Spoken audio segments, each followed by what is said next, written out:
बिस्मिल्लाहिर्रहमानिर्रहीम। अस्सलाम वालेकुम माय यूट्यूब फैमिली। आज की बहुत ही मज़ेदार रेसिपी बना रही हूँ मैं। बहुत ही सिंपल, बहुत ही अच्छी रेसिपी है। मटन, चिकन, बीफ सब खा के बस हो गए होंगे। चलिए आज बनाते हैं वेज रेसिपी, काजू मसाले की रेसिपी। देखिए, एक पतीला ले लीजिए खाली, और सिंपल झटपट बनाना सिखा रही हूँ मैं। और ये तकरीबन 40 से 45 काजू है, और ये 3 मीडियम साइज़ की प्याज है। अब इन सभी चीज़ों को इसके अंदर डाल दीजिए। इजी, सिंपल, झटपट बन जाती मज़े की रेसिपी। चूल्हे को कर दीजिए ऑन, हाई फ्लेम पे। इसको अच्छी तरह से सॉफ्ट होने तक, एकदम प्याज काजू अच्छी तरह से प्याज सॉफ्ट होना है, तब तक इसको पका लीजिए। तकरीबन इसमें अच्छा पानी डाल दीजिए, 1 लोटा इतना या 1 जग इतना पानी डाल दीजिए। और काजू ना साबित ले लीजिए, टुकड़े मत लीजिए। अगर टुकड़े ले लेंगे ना, इसको पकाने में भी थोड़ा आपको एडजस्ट करने में टाइम लगेगा। इसीलिए आप क्या करिए, साबित ही ले लीजिए। साबित लेके इसको पका लीजिए। अब इसको तकरीबन 1 से 2 मिनट के लिए हाई फ्लेम पे अच्छी तरह से पका लीजिए। इसके बाद इसको छान लेके एकदम से बारीक पेस्ट, स्मूथ अच्छी तरह से पेस्ट बना के ला लीजिए। जितना स्मूथ बनाएंगे उसी तरह, जिस तरह से आपको रेस्टोरेंट में खाने मिलता ना, काजू मसाला, काजू करी, उसी तरह से मिलेगा। याद रखिए, सिर्फ बनाते खुद में, पेस्ट बनाते खुद में थोड़ा सा स्मूथ कर लेना, और थोड़े से मसालों का एक ध्यान रखना है, बाकी का कुछ नहीं। और सिंपल झटपट बन जाती ज़बरदस्त चटपटा काजू मसाले की रेसिपी। चलिए इसको अच्छी तरह से उबाल लेंगे। अब देखिए, काजू और प्याज अच्छी तरह से पक चुकी है। अब इसको छान लीजिए। छान के इसको ठंडा करके अच्छी तरह से बारीक पेस्ट बना के ला लीजिए। चलिए, मैं अच्छी तरह से काजू का और प्याज का पेस्ट पीस के ला चुकी हूँ। देख लीजिए, अच्छी तरह से बारीक। अब इसी के अंदर आप क्या करिए, एक अलग से कढ़ाई चढ़ा दीजिए, खुले बर्तन का कुछ भी भगोना ले लीजिए, पतीला ले लीजिए। अब इसी के अंदर देसी घी डाल दीजिए। ये तकरीबन आपके हिसाब से डालिए। आपको घी अगर नहीं पसंद तो बटर में भी बना सकते।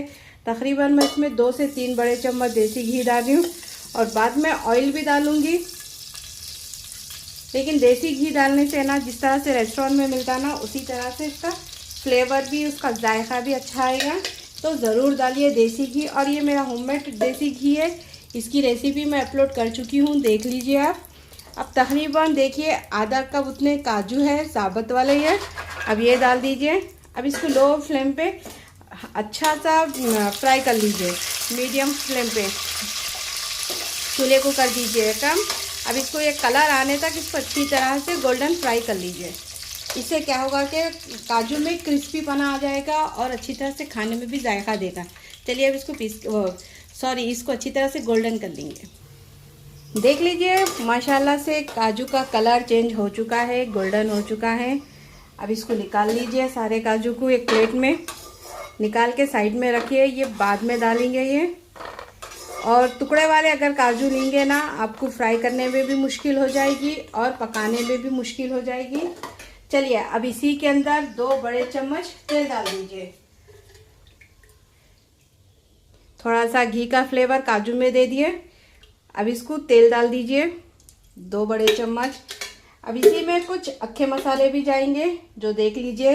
1 छोटी चम्मच ज़ीरा है, 2 से 3 इलायची है, 2 से 3 का लौंग है, और हरी मिर्च काली मिर्ची है, 4 से 5 दाने हरी मिर्ची याद आ रही, और एक दालचीनी का टुकड़ा है, ये डाल दीजिए। और एक तेज़पत्ता डाल दीजिए। और साथ ही में इसको थोड़ा सा भूनने के बाद अब इसी में लहसुन डाल दीजिए, चॉप करा हुआ।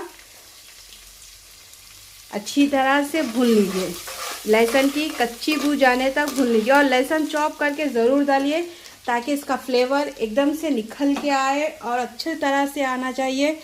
और ये ज़रूर डालिए। आप ये मत सोचिए कि ये सब चीज़ें डालने से आपकी ग्रेवी अच्छी नहीं बनेगी, लेकिन परफेक्ट बहुत ही अच्छी बनेगी।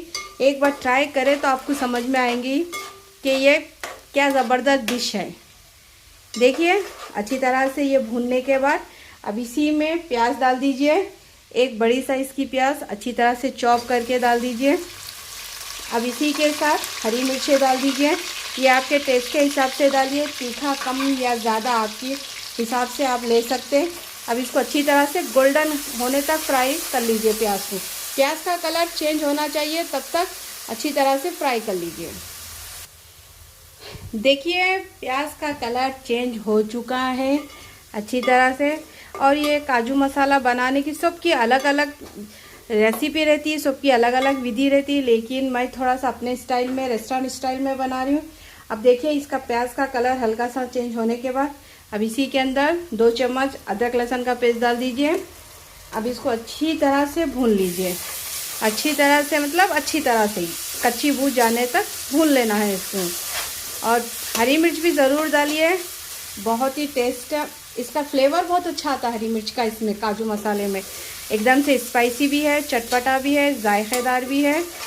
और मेरी वीडियो थोड़े से लंबे हो जाते हैं, लेकिन बहुत अच्छी तरह से बनाती हूँ मैं रेसिपी। चलिए अब इसको अच्छी तरह से भून लेंगे अब। और हरी मिर्ची टेस्ट के लिए भी है, और किसी को लगाना है उसको भी बहुत ही अच्छी तरह से लगा सकते हैं। हरी मिर्ची खाने में भी मज़ेदार, ज़बान में भी टेस्ट बना। चलिए इसको अच्छी तरह से भूनने के बाद अब इसी के अंदर 2 बड़े साइज़ के टमाटर ले लीजिए, चॉप कर लीजिए या प्यूरी बना लीजिए, आपकी मर्ज़ी किस तरह से बनाते। अब इसको अच्छी तरह से हाई फ्लेम पे भून लीजिए। अब इसी में कुछ मसाले भी डाल दूंगी मैं, वो भी देख लीजिए। अब तकरीबन इसमें 1 से 1.5 चम्मच नमक डाल दीजिए टेस्ट के हिसाब से।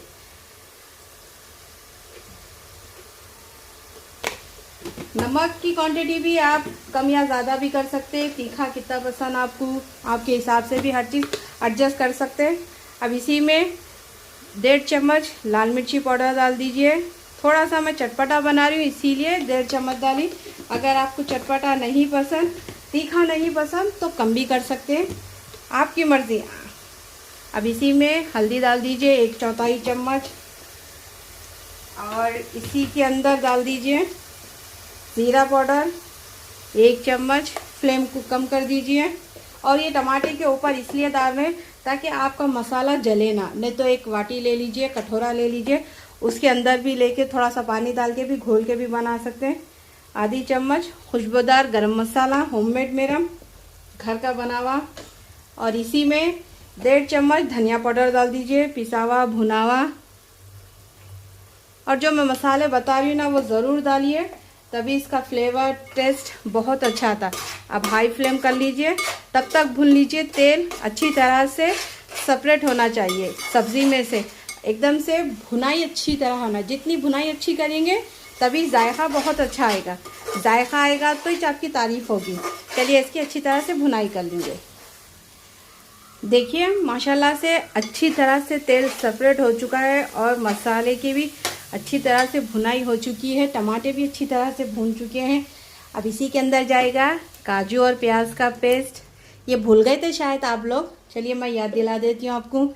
अब इसको हाई फ्लेम पे अच्छी तरह से भून लीजिए। और इसके अंदर अगर आपको ज़रूरत पड़ी थोड़ी सी नमक, मिर्ची या कलर की मिर्ची तो ये भी डाल सकते हैं। अब इसी के अंदर मैं डालूँगी कश्मीरी लाल मिर्ची, सिर्फ ये कलर देगी, तीखा नहीं देगी। अब इसी के अंदर 1 चम्मच कश्मीरी लाल मिर्ची डाल दीजिए। अगर आपको तीखा पसंद है तो क्वांटिटी भी बढ़ा सकते हैं आप तीखी मिर्ची की, लेकिन मैं इसको सिर्फ कलर दूंगी। अब इसको अच्छी तरह से भुनाई कर लीजिए, इसकी भुनाई होना बहुत ज़रूरी है। जितना भुनेंगे आप सालन को उतना ही मज़े की बनेगी। अच्छी तरह से भून लीजिए। भूनने के बाद इसमें और एक चीज़ जाएगी। अब साथ ही में इसमें 2 बड़े चम्मच अमूल बटर या कोसा भी बटर ले लीजिए। मेरे पास अमूल बटर नहीं है, घर का बना हुआ बटर है ये डाल दीजिए।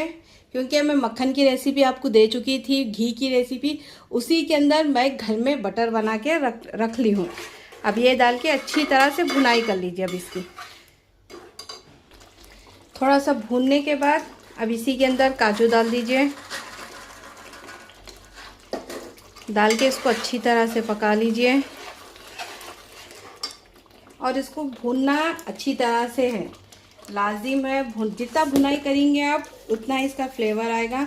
अब इसी में 1 चम्मच जितनी कसूरी मेथी डाल दीजिए। सूखी मेथी भी बोलते हैं इसको। अब इसको अच्छी तरह से भून लीजिए। अब इसको अच्छी तरह से भूनने के बाद अब इसमें 2 से 3 टेबलस्पून मलाई या फ्रेश क्रीम डाल दीजिए। आपके पास जो मौजूद है वो डाल दीजिए। अब इसको भी हल्का सा भून लीजिए। भून के 2 मिनट के लिए इसको लो फ्लेम पे रख दीजिए, ताकि क्रीम और मलाई जो भी है ना, इसका सेपरेट अच्छी तरह से ऑयल होना चाहिए। तब तक इसकी भुनाई कर लीजिए। और ऊपर से हल्का सा फ्रेश धनिया डाल दीजिए लास्ट में। अब इसको ढक दीजिए। ढक के 2 से 3 मिनट के लिए पका लीजिए। 2 से 3 मिनट हो चुके हैं ग्रेवी को पकते हुए। देखिए हल्का सा तेल भी इस पर सेपरेट हो चुका है। अब इसको सर्व करके बताऊंगी। चूल्हे को कर दूंगी ऑफ करके इसको सर्व करके बताऊंगी। लीजिए काजू मसाला रेडी हो चुका है। और इसी के ऊपर थोड़ा सा हरा धनिया डाल दीजिए।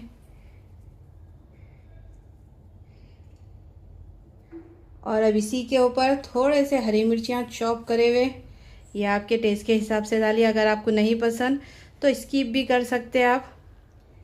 अब इसी पे काजू डाल दीजिए फ्राई करे हुए। और ग्रेवी आपको कितनी थिक रखना है या थोड़ी सी और बढ़ाना है तो वो भी आप बढ़ा सकते हैं। अब इसी पे हल्का सा क्रीम डाल दीजिए। लीजिए माशाल्लाह से काजू मसाला रेडी हो चुका है।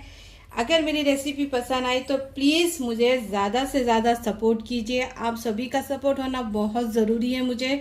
और मेरी रेसिपी को भी लाइक कर दीजिए, कमेंट्स भी कीजिए। मुझे कोई और भी रेसिपी सीखना है तो इंशाल्लाह मैं ज़रूर आपको बनाना सिखाऊंगी। और ये रेसिपी मैं ट्राई करके कई बार बना के आपको ये रेसिपी दे रही हूँ। और बहुत ही मज़े की रेसिपी है, ज़रूर ट्राई कीजिए। इसको प्लेन राइस के साथ, चपाती के साथ, ज़ीरा राइस के साथ, नान के साथ, रुमाली के साथ, पराठों के साथ, आप किसी के भी साथ खाइए। वाकई मज़ेदार रेसिपी है। जब ट्राई करेंगे आप, जब बनाएंगे घर में, तो आपको समझ में आएगा कि मैं क्या बोल रही हूँ आपको। रेसिपी इंशाल्लाह आपकी फैमिली में दीवाने हो जाएंगे ये रेसिपी को। चलती हूँ, दुआओं में याद रखिए। अल्लाह हाफिज़। और एक बात, इंशाल्लाह ज़िलहज का महीना भी शुरू होने वाला है और ज़्यादा से ज़्यादा इबादत भी कीजिए। अल्लाह को याद करिए, अल्लाह को राज़ी करिए। और इस महीने में आपकी औलाद के लिए, ख़ास तौर पे औलाद के लिए दुआ करिए, उनके नेक नसीबे के लिए। बेटी रहो, बेटा रहो, बस नेक नसीबा और नेक हिदायत, नेक औलाद और अच्छी औलाद के लिए दुआ कीजिए। इंशाल्लाह तबारक व तआला ज़रूर आपकी दुआएं कबूल करेगा। और जितना हो सके कसरत से दुरूद पढ़िए, दुरूद पाक पढ़िए और बहुत ज़्यादा इबादत कीजिए, नमाज की पाबंदी कीजिए आप। इंशाल्लाह बहुत अच्छे अच्छे रेसिपियाँ लेके आऊँगी। अल्लाह हाफिज़, फ़ी अमानिल्लाह। अल्लाह आपको हिफ्ज़-ओ-अमान में रखे, मेरे को भी हिफ्ज़-ओ-अमान में रखे, मेरे बच्चों के साथ। अल्लाह हाफिज़।